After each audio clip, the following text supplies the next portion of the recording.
This will be a congressional fight, a constitutional fight, a legal fight, and on days like this, a street fight. And this is our country, and we're not going to let Elon Musk have it. He can't have it. So, Elon, come here and face us. Bring over here. The Democrats holding more anti-DOGE rallies in D.C. as they ramp up their war on Musk's cost-cutting crew.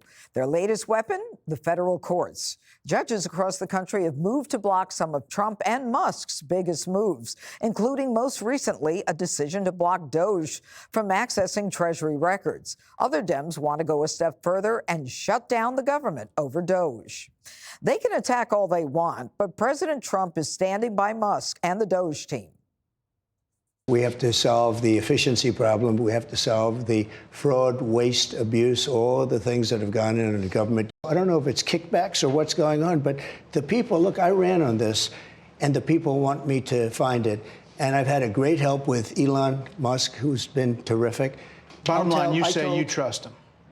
Trust Elon? Oh, he's not gaining anything. In fact, I wonder how he can devote the time to it.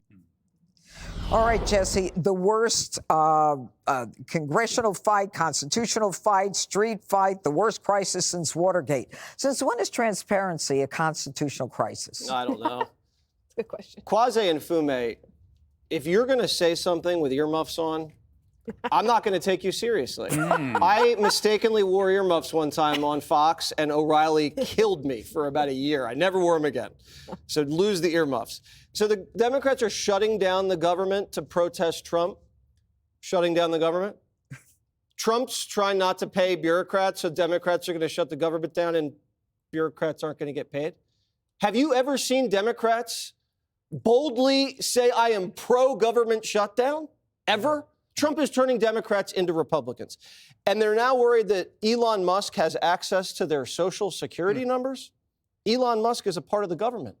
The government has access to your social security numbers. What does he think Elon's going to do with your social security number? What is he going to like open up a credit card in your name and like max it out at Best Buy? You think he's moonlighting as an identity thief, the world's richest man? This is crazy. Judge, this reminds me of, let's just say, a spouse who is a shopaholic, and all of a sudden you intercept the mail one day. Look at the statement. And she grabs it out of your hand and says, you can't look at this. Now, if you do that, that makes me suspicious. And that's what the Democrats are doing. In order to look at the books, you have to open the books. All right, Dana. Apparently, for those who think this is a constitutional crisis, it looks like they have something to hide.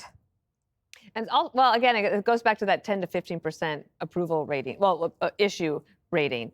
They are figuring out a way to drive down their 31% approval rating that they have right now. So Pete Buttigieg, for example, is out there complaining about Trump not bringing prices down fast enough. We talked about this a little bit in the A block. And that's like Gigi Waters causing a huge mess in the kitchen and then complaining that no one had cleaned it up fast enough. It's happened. It has happened, and it's happening right now. The other thing that's incredible is that one of the things that we see with these Democrats last week, remember when they went to the Department of Education and they were complaining and they wanted let inside the building. They didn't say what they were going to do when they were going to go inside. They were berating the federal official or the federal worker who was out there. He was just doing his job, and Maxine Waters was giving him a hard time. She wanted to see his ID So again. they were outside at the Department of Education. At the very same time, those same Democrats literally skipped a House hearing that was being held that very moment on the future of American education in the House last week. God. And you had the Parents Defending Education group put this out there saying, this doesn't make any sense. And it's not like you have to just look at the three main broadcast networks of my childhood. All of this information is out there for everyone to see. And it's kind of entertaining to see them spiral downwards. That's why I think it's getting so much attention. You know, Jessica, I mean, if you've got a problem, don't you need a forensic accountant to go look at whether or not there is a problem? And just like Jesse said, what's Elon Musk going to do with Social Security numbers or anything else? Well, I think there are two issues at play. The constitutional crisis here is that Congress has been subverted. So these are congressionally appropriated dollars. And we've seen this over and over again in the federal judges that have ruled on this. They're not saying that there aren't programs that don't deserve to be axed. They're saying that these aren't dollars that the executive can decide what to do with. There's a process to go through. On the accountability front, yeah, we have a government accountability office. We also have a big spending database where you can go in and you see where the dollars are going, and they should have conversations about programs that have got to go. But Elon Musk, he's not a forensic accountant. He's a scientist and one of the most brilliant people to have ever lived, for sure. But he has a number of minions who have not passed the same level of security checks that they should have in order to have access to that information. And I don't know what they're going to do with your social security number or what they're going to do with Head Start or Medicaid or Medicare or anything else that they have access to. But the point is that they shouldn't. And you see that. Like the big one from over the weekend was the freeze on the NIH spending. So I understand that there might be some overhead costs, the quote unquote indirect costs that you think are too high. But going to them and saying that indirect costs have to come down to 15% would completely hobble American innovation. But without Elon Musk, we wouldn't know of any of this stuff. Money going for transgenders. But I'm not talking operas. about, I just said the NIH. I said the future of cancer research. For every dollar that the NIH grants out, you get $2.46 back in. They generate $93 billion a year. Trump and then just you have brought in $500 million. No, well, first of all, Elon Musk even said that isn't real money. Oh, it isn't? Well, Elon Musk said it himself. You replied to the tweet. But Katie Britt, the senator from Alabama, had to go out there and say, no, don't take our NIH dollars. Okay. Greg? This is the conversation that we're supposed to be having. There is so much fraud, and you bring up Medicare and Medicaid, there are hundreds of billions of dollars in fraud. Imagine you had an icon on your computer screen, and it was of the White House, and you never double-clicked on it, and it was just there. Musk finally double-clicked on it, and we are seeing the files. And it's read-only. Nothing's happening. We're reading the files. And that is enough to scare the poop out of these Democrats. And it's not about constitutionality. It's about the fact that it's a gravy train for them.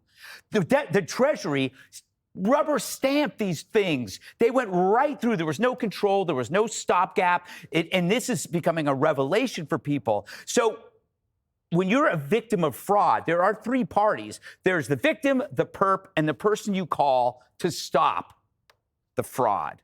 So the Democrats, they aren't the victim. They aren't the people trying to stop it. Who are they? Just by simple logic, they are the perp. And they are embracing the character, saying, oh, my God, you're going to have the Social Security numbers. You idiot. These guys run PayPal. They have the Social Security numbers, you nutbag. They don't even know. Okay, either they're so stupid that they don't know how a business works, that everyone else gets this, that you do. Every business does an audit. It's called zero-based budgeting. That's what you do. Every year you start at zero and try and figure out how to cut costs. But they act like it's an act of terror because they've never run a damn business. Coupled to that, it's a gravy train. They've been incentivized to exaggerate certain kinds of programs. Why do victims of disaster not get funds, but there is a trans opera in a foreign country? It's because that incentivized and exaggerated funds that trickled down to people. So you're looking at corruption, you're looking at ignorance, and I'm there for it. And you know what? This isn't going to go away. We double-clicked on the icon. Yeah, that's fun. Definitely. Up next, James Carville has a new theory for why he thinks Democrats are stupid.